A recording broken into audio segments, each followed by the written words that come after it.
Hey folks, Scully Nomad here, hope you are well. So I've just installed this Thule Ocean 80 roof box on top of my 15-year-old Insignia. So I'm going to do a little product review as requested, so let's check it out. So aesthetic wise, it's a very nice looking box. It kind of complements the car, it's not really intrusive. It's a great size and I actually picked it up at a very good price.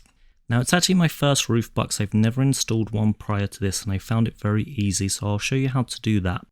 I'll also show you practical household items for store inside so you get a bit more of an idea of space, but overall I'm very happy with it. Now I actually did a click and collect at Go Outdoors and the box full it actually came in didn't fit in the boot, so I had to debox it in the car park because I didn't have the roof racks on. So if you are doing a click and collect, I just wanted to put that out there. And there's the box full it came in, but I had to flat pack to fit it in the car. And just to compare the other ones, so the top one's actually the Ocean 80 and the bottom one is the same capacity internally, just longer. Price wise there was a big jump, but I'm happy with the one I have. Now all of the attachments with the exception of the keys are inside the actual box itself. And here's everything laid out with the box open for you. So you have the 4 attachment points, you have 2 ratchet straps, you have a little thank you card, you have little stickers just in case you get any scratches on the box, and then you have the instructions. And my one was actually made in the UK, surprisingly. Okay, now that we've unboxed it, it does come wrapped in the shrink wrapping, so we'll take that off and then we'll show you the size. Now I know a lot of people go on staycations and buy these boxes, so I brought one because we need the space for the wheelchair in the boot of the car. Now the wheelchair won't go in the roof box, however that wasn't the intention for it, as it's always quite difficult to gauge the size of things on camera. So you got a pair of size 10 trainers down there, a golf umbrella and a pram.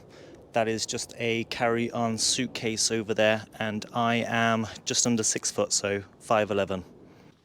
I'll just quickly lie down so you can compare. There we go.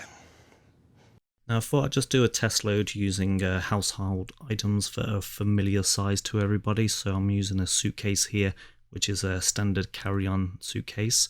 I'm also going to put a pram in there, as I know a lot of families go on holidays and take them on board with them, and then also just a few bits and bobs. But yeah, there was still plenty of space actually inside this one. So this one's a 320 litre one. Just a heads up though, when you close the box, make sure you don't have the key inside the box because it will lock automatically, but you can see there's plenty of space. And let's try out another loadout. So I'm going to throw this bag in there. That one's a bit too heavy, and then I'm going to throw the deck chairs in and see what else can fit in there. So we've got the 2 deck chairs. We've got one of those smaller bags for life, 2 of those, sorry, Frosties, bag of 20 crisp, and my 80 litre suitcase. And it did go in. There's a few bits and bobs, like a little box for toys and stuff.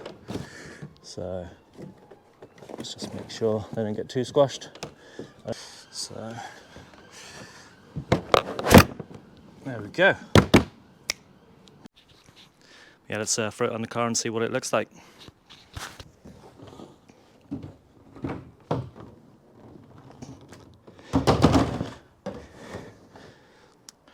Okay, my car's design has quite a bit of a slope, so if you had a squarer one, obviously it would be brought back a little bit more. But let me just show you for the key length to open it. So I can reach, but if you're a bit smaller, you might want to have a fold-out step in the car so you can stand on and reach up a little bit more. Or use the inside, which would be a bit more trickier, I guess. Now I'm just using generic bars that I got from, I think, Screwfix or something many years ago when I needed to move a ladder. So just feed this on from underneath, put it flat ways down, and then just screw the tops on like so.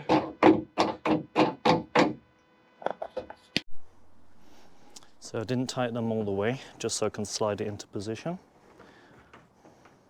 So if you did want yours in line, you can use the lock with the antenna. So just scooch it over and then just have a quick look. So there we are, we're in line here, and then just tighten it. So open it back up, and then just tighten it where you want it. Now it does come with luggage straps, and they will feed through the middle if you'd like to use them. Now I did buy this one from Go Outdoors at £179, and that's summer 2024. I will leave the Amazon links below, so if you want to go through Amazon you can do, but I do recommend going to a Sticks and Bricks place for it. Now if you're wondering why the car's so shiny, it's because I've been using this. So it's about 3 days on at the moment and still looking pretty good. Recommended. It's about 15 quid, and if you're wondering what this long cable is, it's actually for my fridge freezer by Alpicool. So I'll do a product review on this as well. So far so good. If I do put the product in the link in the description, it means it's good. If it's missing from there and it's been a few weeks from this upload, then it's not very good. But so far I've had it for a couple of weeks and it's working great for the boat and for this.